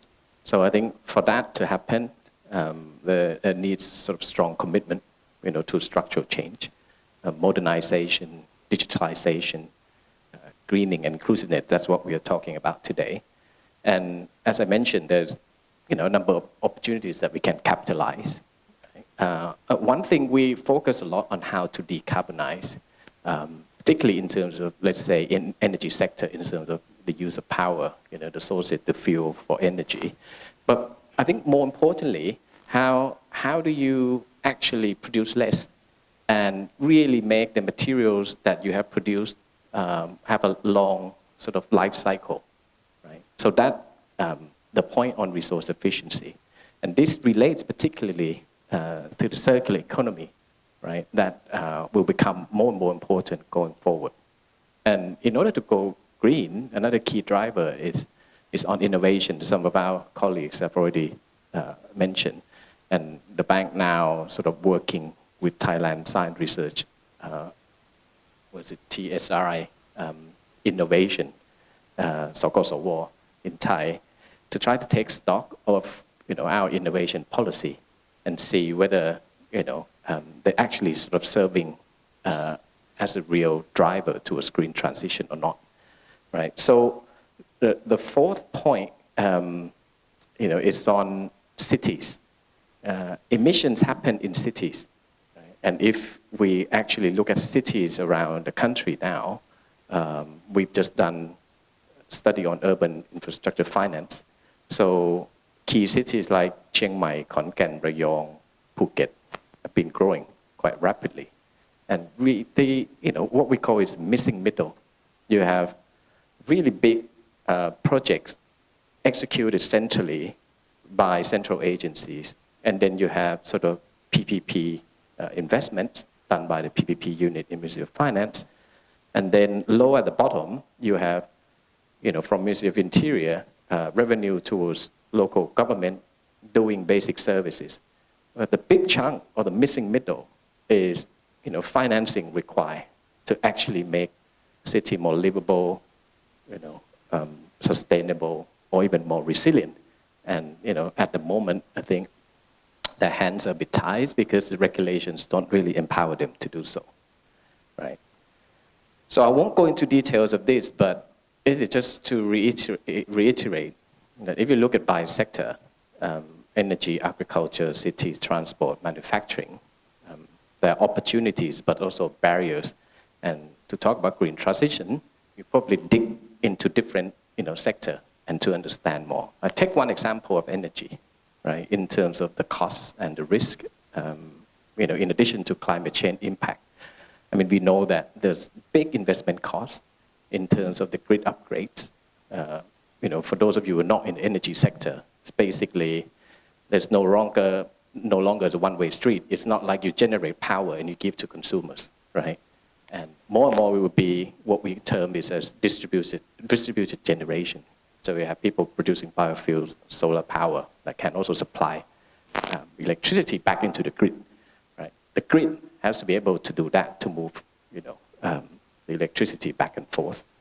In terms of competitiveness of the economy, I think the private sector is very well aware of the potential cost or challenges that comes with the cross-border adjustment. And then in terms of the technology, which is more difficult, I would say. It's easier to say that we want clean energy, but technologies are new. You're talking about hydrogen, you're talking about pump storage, you're talking about solar, wind. All these technologies are evolving. How do you make decisions, right? What technologies to go? Some countries go electric, some countries go hydrogen. What is Thailand? What's our direction? And then, there's access to markets if you go green as well. Now, here, I think some policies in the energy sector. Again, I won't go into detail, but I think in order for us to go green, this requires sort of systematic change in a way in terms of starting from the planning. How do you put renewable energy in terms of grid upgrade? How do you restructure in terms of competition in the industry? How do you provide third-party access towards power, electricity, and how do you get private sector financing to come in? I only have 5 minutes, so I better run through quickly. And here, as a tool, I would imagine the bank is doing as part of the CCDR is what we call the energy transition roadmap. So we have policy towards clean energy. We have a plan, but we don't really have a roadmap yet as far as Thailand is concerned. Roadmap is basically who doing what when, right? And if you want to phase out the gas, if you want to phase out the oil, what technology is coming in, what's the investment cost? If you want to achieve, this is the analysis for one of the countries that we work on. CPS is basically the current NDC scenario. And then you have the ADS, which is more of the accelerated path. So if you accelerate and really try to meet your goal, all well and good, but on the right-hand side, you'll see that investment cost is jump up by 52%, right? How do you find the money to do it if you want to actually achieve, the goals in a more accelerated way? So I think key message here is, I think we care about environment a lot, but there's trade-off, there's challenges. How do you balance these actions with the development of the country, right? We talk about vulnerability, but I'm moving on to talk about carbon pricing in a minute, and I think it's a bigger question. Dr. Kittipong here is just talking. 14th of December, we're launching Thailand Economic Monitor, and we basically wanting to set the scene for discussion in Thailand in terms of this carbon pricing options. So the carbon tax and ETS, there's pros and cons or advantages and trade-offs. In terms of the ETS design, I put some key considerations there. So the point here is that it's really have to be contextualized to the country context. What sectors to do and etc. It has to take into account the competitiveness, the economy as a whole as well. I'm rushing, as you can imagine. So here, I think this is a chart. We do it internally in the bank because carbon pricing is touching all ministries, right? And in the bank, we have teams that work just like Ministry of Finance, teams that work just like Monterey, teams that work like Ministry of Energy. How do we come together? Because when you talk about the instrument, carbon tax and ETS, this is penalizing because we don't want you to emit anymore. We want to penalize you, put a price on it.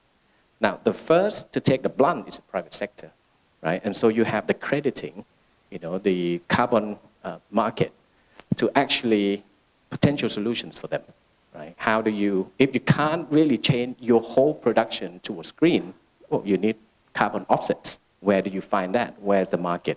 Who's going to do crediting for you? So this is a framework where I think different ministries might not have a holistic view of this carbon sort of finance and climate finance. So I think we encourage that different ministry has to work together. In essence, you have upstream policy ministries setting up the framework, and then you have downstream ministries like transport, agriculture, implementing. How do you come together, right, to make sure that we actually strike at a sort of optimal policy direction? Quickly, just to touch on the voluntary carbon market, we've done some market sizings for the 10 provinces in Thailand. And I need to say that for those of you who's more familiar with carbon finance, and you know that in order to get your carbon credited, you need to pay for transaction costs, right? And for the monitoring, reporting, and verification, it's expensive. Smaller guys, SMEs, communities can't really access carbon finance. But, at the bank, and it is a concept also we've been talking to the government, is that there's certain things that you can do at scale, for instance, the second row, let's say rooftop solar. If all your houses install rooftop solar, the methodology for crediting is one. I just need to know, the area or the megawatt that you cover for rooftop. If I can aggregate all of those things, that hotels, government offices, hospitals, wherever, aggregate all of those interventions, then I know the amount. And then I pay for crediting one time. And so transaction costs for everyone will be reduced markedly, right? So we want to set up basically a facility for Thailand to actually capitalize on this potential carbon finance in the international voluntary carbon market. And you can see the return here. If you look at, let's say, energy efficiency, right? We have duration of 15 years. And then the pink one, the investment cost in 10 provinces, if you're going to do energy, efficiency through retrofits of building, it costs about $850 million. Now, the savings from energy efficiency, basically use less power, will be about 7.7 billion, 15 years, right? But then only 10 years of emission that you would reduce is about 23.5 million tons. Now translate that into carbon credit revenue at a more conservative price, you get about 395 million, which is 45% of your capital cost. Now, it's no brainer, right? You want to actually access this in order to reduce the cost of moving towards a green transition. So here's just some example, and there's upgrade to EV motorbikes where we can also use some of the rebates to encourage people to take up EV. I have 3 slides left, but I don't want to rush through it. Maybe I come round, back to those 3 slides later. Thank you. Sorry, I went over time. No worry. Thank you so much, Dr. Kwanpat. So last but not least, we are honored and lucky to have Dr. Atsamon, who is responsible directly to the climate change policies under the new agency, Department of Climate Change and Environment. So as the new government agency with so much important responsibility, and also the survey report has suggested that to give a strong mandate to your department, especially on monitoring and surveillance on policy progress toward emission reduction policies. So a lot of work to be done. Could you please provide us the key policy guidelines and the policy instruments to promote decarbonization of Thailand? And what are the key progress that you could update with us in terms of the policy driven both by the government and also as proposed by the department? Please, thank you. Thank you very much, moderator. Good morning, ladies and gentlemen. First of all, I would like to thank organizer to invite Department of Climate Change and Environment to join this panel discussion. And I think this report is very good report. I read through this report and have a lot of many areas. And that's for today. I just would like to share a little bit about my information and my thought about in the context of Thailand climate change implementation as a whole, and try to address you to issue that in terms of the key policy guideline and policy instrument, and include the key progress that Thailand government have been done so far in terms of the climate change. So this I would like to that. So I think I start my talk about a little bit about this. For the end of the climate change under the SDG 13 is I think one of the key that the pathway to go to the green and resilient and inclusive recovery after the post-pandemic world, thing like that. And in Thailand, if you look at from the policy point of view, with that Thailand have paid great attention on the climate change issue. So get back to 30 years ago, the time that Thailand had ratified the UNFCCC, and after that we ratified the Kyoto Protocol and recently the Paris Agreement and things like that. So we set the long-term goal, something like we would like to be the climate change resilient and the low carbon development society following the sustainable development pathway. So in terms of the action, the climate change agenda is mainstream into the important national plan. For example, climate change master plan, nationally determined contribution and national adaptation plans, things like that. And so this is, I would like to provide you some overall of the Thailand climate change plans. So you look at the plan under the UNFCCC Paris Agreement and even SDG. We have the climate change master plan and the long-term low greenhouse gas emission development strategy. So that is very integrated into the national strategy and even the national economic social development plan. We did the plan the number 1 and number 2. But when you look at that, we also integrated this plan into the important sector, both adaptation and mitigation. For example, water resource and the transportation and things like that. When you look at the vertical one, is that this plan is also linked to the plan at the provincial and regional level as well. Here is the element that is Thailand used to implement the climate change. So you look at this, we not only have a policy and strategy, we have some target both the mitigation and adaptation. We also have the report, the database that drive for the implementation.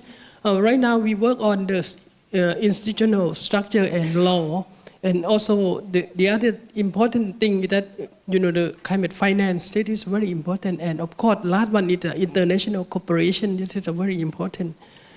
Here maybe you're familiar with this some structure of the national mechanism of the Thailand climate change implementation.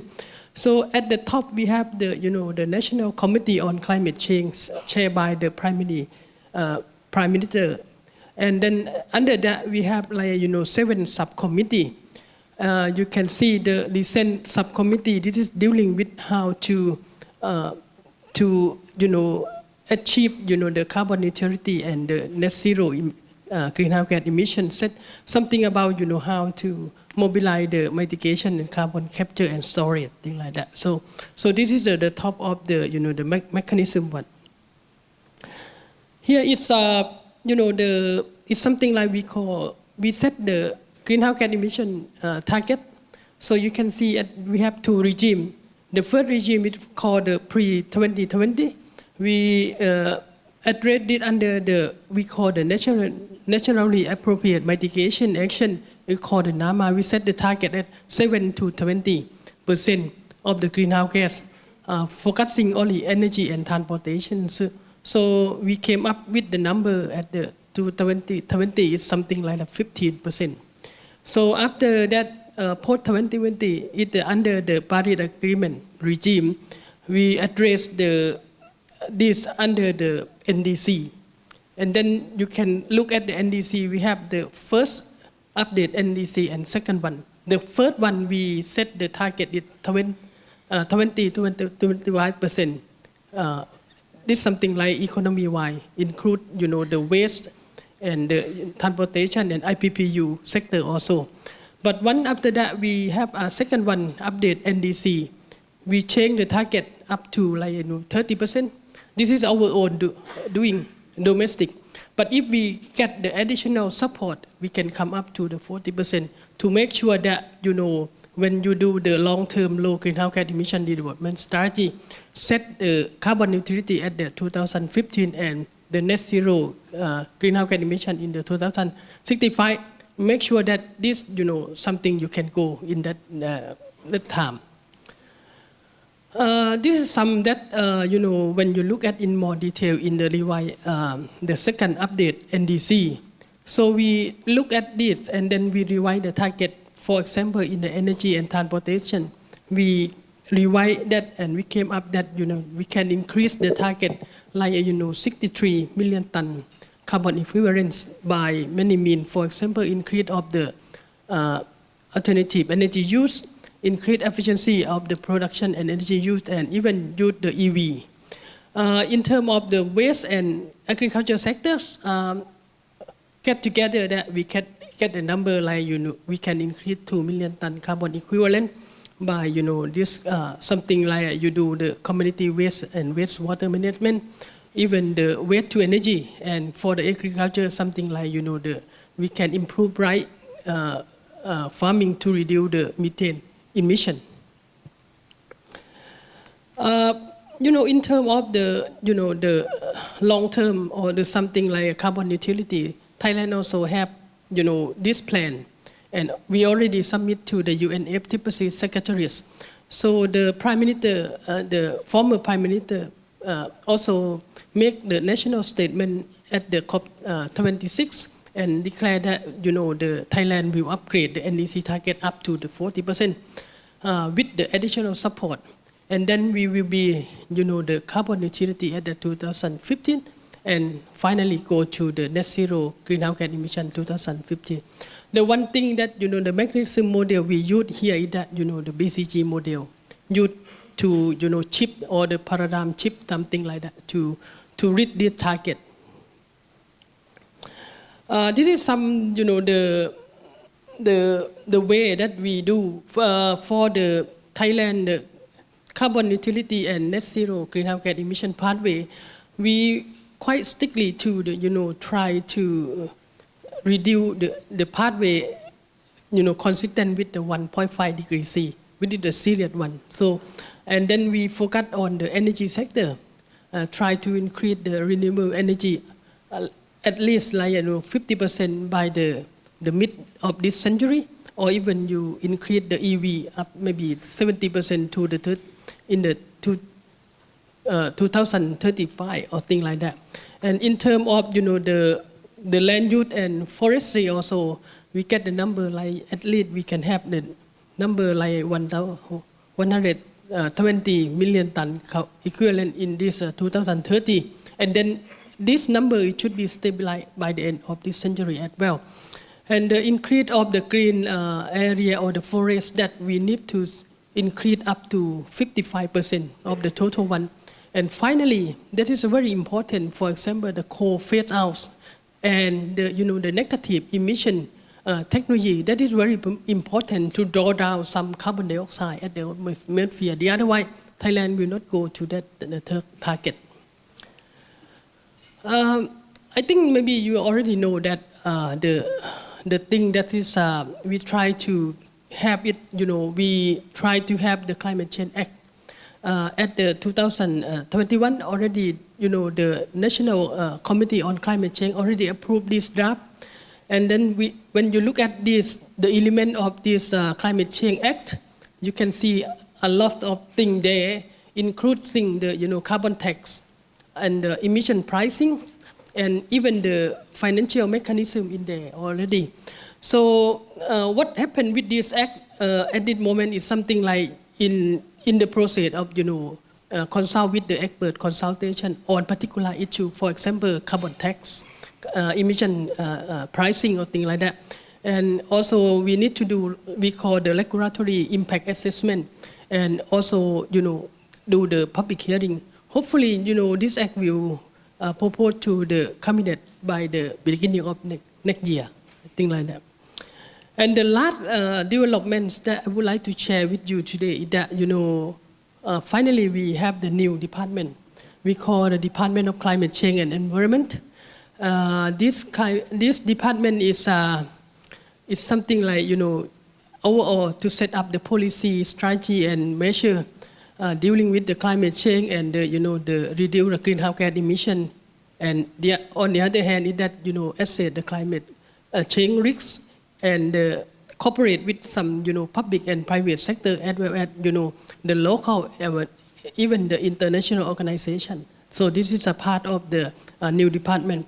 So how they establish this department is that it's not the new department, but it just try to reconstruct and adjust the role and duty of the Department of Environmental Quality Promotion, or the DEQP, and some section of the ONEP, and became like the new department. Under this department is they have a 5 division which oversee all the aspect or important aspect of the climate change implementation of Thailand. So I work at the Climate Change and Environmental Research and Center, doing with something with the research one. This is what the overall Thailand is doing in terms of the climate change. implementation. But when you look at this, I think the big question is all the people think that how Thailand can go to that target. So this is very challenging, not only Thailand but the other country as well. But when you look at the report that the Thailand, the fourth national communication, the report submitted to UNFCCC, they also highlight some, the additional needs to promote the more rapid decarbonization or things like that. The first thing is, of course, Thailand still need the, international support in terms of finance, in terms of the expert, technical expert, in terms of the technology transfer. So for the technology transfer and development for mitigation, implementation, so the important point is that, the energy transition, focusing on, the energy technology and, even, the potential of the some new technology for the CCUS or things like that. And I agree with the previous speaker that, the other thing that Thailand still need to develop more is that set up the policy instrument mix for the decarbonization strategy. For example, the financial instrument and incentive for green investment, including the carbon tax and emission pricing. So the two last point is from something about the capacity building for the new department, for the new staff, how to deal with this. And the last one is that I think the big issue is that how to enhance horizontal and vertical coordination and public and like a partnership between public and private. So I think that is some additional needs that they highlight. So this is my first round, and second round I would touch a little bit about more the key takeaway message. Thank you very much. Thank you so much. So we learned a lot what we have been done by the Department of Climate Change and Environment. So just as the same, any key takeaways from your views on the decarbonization of Thailand? Yeah, thanks very much. I think there are considerable challenges ahead. We've talked through the different ways of addressing the mitigation challenge. Probably the adaptation challenge, we're talking still way too little about that. That will be very important too, particularly for a country like Thailand, which is, highly vulnerable to the effects of climate change. And then there's all this institutional setup of how do you best address this significant challenge of really coordinating something that touches upon every single issue of economic policy making. And I think a colleague from the Department of Climate Change and Environment will be having a crucial role in this, and it will not be an easy role. And I think it's very important to be strong in coordinating this and pushing through the initiative so that you make sure that you reach the climate pledges. And just to say that, in that context, if there's anything that the OECD can help with respect to technical assessments, with respect to doing further analysis, we stand ready to do that and count on us. We're very happy to work with Thailand on this. Thank you very much. Thank you, Yen. Please, Dr. Kwanpat, if you may point to any additional points. Can I go back to my slide? And I think my key messages will probably be around those ones.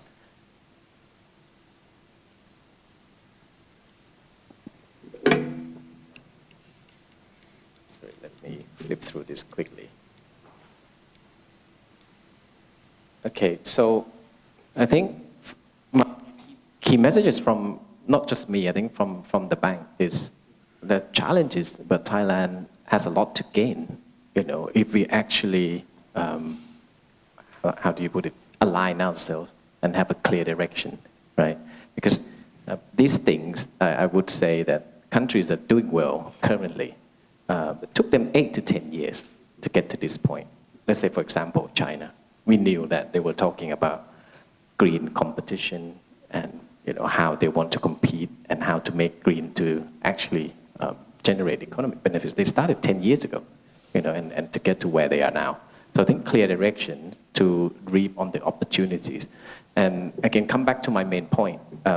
With these opportunities, once you introduce these carbon pricing options or instrument, then you need to find a solution for the private sector. They already have incentive to change because they will be bound by the new international rule books, right? CBAM, etc., etc. So they will change. In other countries, you have enough fiscal space to provide subsidies and incentives, but in Thailand we don't. If you don't, the other ways to find the money is to use the market. At the moment, if private sector is wanting to go green, they need financing, and the financial sector still doesn't really quite understand the risk profiles of the new green technologies. How do you de-risk that, right? And secondly, in order for you to move towards green or green production, it has to make economic sense. How do you then capitalize on additional revenue from carbon credits to actually make your investment, more attractive, right? So just beginning of this year, I think another country facing similar situation is Brazil. We just approved a project with a state bank there, Banco do Brasil. So the project is basically providing additional credit line through a state bank to lend to companies that have verified mitigation plans. So basically, if you're running companies, you want to go green, you come up with your mitigation plans, and here are your potential mitigation outcomes. The bank verify that, and then Banco do Brasil provide financing. Once you do that, then the other part of it is we basically set up sort of a climate fund to invest in some of these green investments. So to move the money from the private sector into financing itself. And then thirdly, all of these projects that have part of that mitigation plans, it actually will generate carbon credits. So we work with Banco do Brasil, set up sort of a central facility as a one-stop shop to certify your credit, provide technical assistance on MRV, and then sell those credits in the international voluntary carbon markets and return those additional revenues to the asset owners. The bank lent 500 million, but I think we plan to leverage private financing to come in 3 times of that, right? And the numbers said by itself, in terms of the IRR is about 45 to 105%. So there's a way, to go green with financing. And it's just the last slide there, summarizing the flow of money where the 400 million go on to credit line, for companies to implement mitigation plans, and another 100 million to capitalize the climate fund, right? So leave you with that chart. Thank you. Thank you very much, Dr. Kwanpat. And please, Dr. So can I have a slide, please? Back. So I have some, the key takeaway message that I think is it's very important that So in terms of the recovery policy package, you should see some synergy between the economic growth and climate goal. So that should be addressed something about in terms of how to build the resilience and reduce the greenhouse gas emission. And on the other hand, that you need to consider about the national wealth and how to increase the human social national capital. So the other thing is that the future shock or threat for the Thai economy should consider as the multi event, include the impact of the climate change as well. So this is my key takeaway message. But the thing that we need to do more in terms of climate change is that we need to enhance adaptation to the climate change impact. You already know that Thailand is one of the the most vulnerable country from the climate change. So they have a number that the future potential of the climate change impact should be around 10 or 20% of the GDP. It's still very large compared with the other country as well.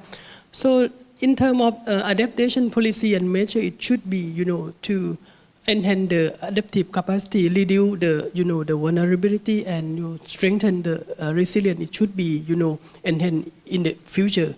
So this measure it should protects the society and ensure the economic security and development and enhance the resilience of the ecosystem. So they have a number that at least the more investment of the climate change adaptation it should be something this number 1.1% of the GDP.